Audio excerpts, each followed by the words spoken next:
एक नुक्ता अर्ज करूंगा आज और कल के हवाले से। आज और कल के हवाले से एक तो यौम तासुआ का रोजा है, एक तो यौम आशुरा का रोजा है।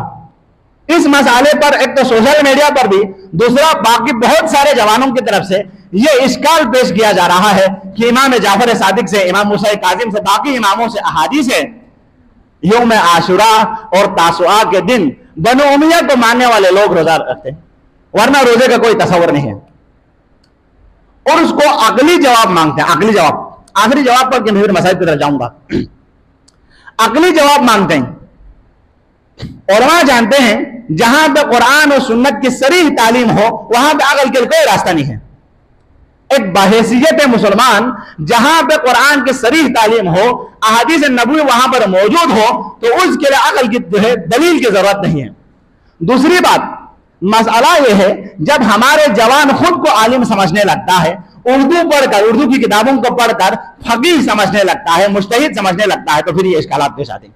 वरना आप एक मुज्तहिद को फॉलो करने की हैसियत से, मुज्तहिद ने जो कहा आपने मान लिया, कल क़यामत के दिन आप बरी जिम्मा है, आपके गर्दन पर कोई जिम्मेदारी नहीं है, आप अपनी हुज्जत को पूरा किए। लेकिन एक फकीह जब कुरान और सुन्नत के सामने जब बैठते हैं, एक हदीस हो सकते हैं इमाम जाफर सादिक से, इमाम मूसा काजिम से, इमाम बाक़िर से मंसूब कोई हदीस है भी, तो वो सनदन, दिरायतन, रिवायतन कतई सुदूर भी हो और कतई दलाला होने के बाद शाह सैयद मोहम्मद नूरबख्श कभी इनकार नहीं करता है।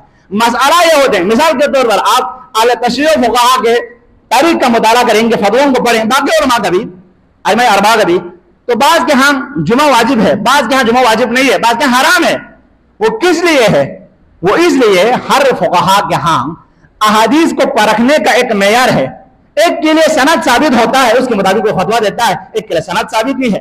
इसके लिए जो मतन है, टेक्स्ट, उस टेक्स्ट के अंदर कोई झूल नजर आता है, वो टेक्स्ट का जो दलालत नहीं होती, इसकी दलालत में मुश्किल होता है, वो अपने माना पर वजूह नहीं होता है, तो वो उस हदीस के मुताबिक फतवा नहीं देता है।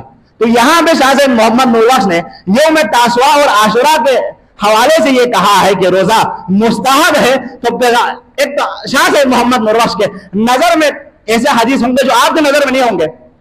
हो सकते हैं शाह सैयद मोहम्मद नूरबख्श के लिए ये हदीस या सनद के लिहाज से शाह सैयद के मेयारों के मुताबिक ना हो, या दलालत के लिहाज से शाह सैयद मोहम्मद नूरबख्श के मेयार के मुताबिक ना हो, इसलिए उसके मुताबिक फतवा नहीं दी है। तो ये मुज्तहिदीन के दरमियान में जो फतवा का इख्तिलाफ होता है, तो उसके मुताबिक जो है आपको ना अकली दलील की जरूरत है, बाकी जो नकली तौर पर, फिक़ही तौर पर बहसें होता है, वो आम आवाम की सतह से भी बुलंद है।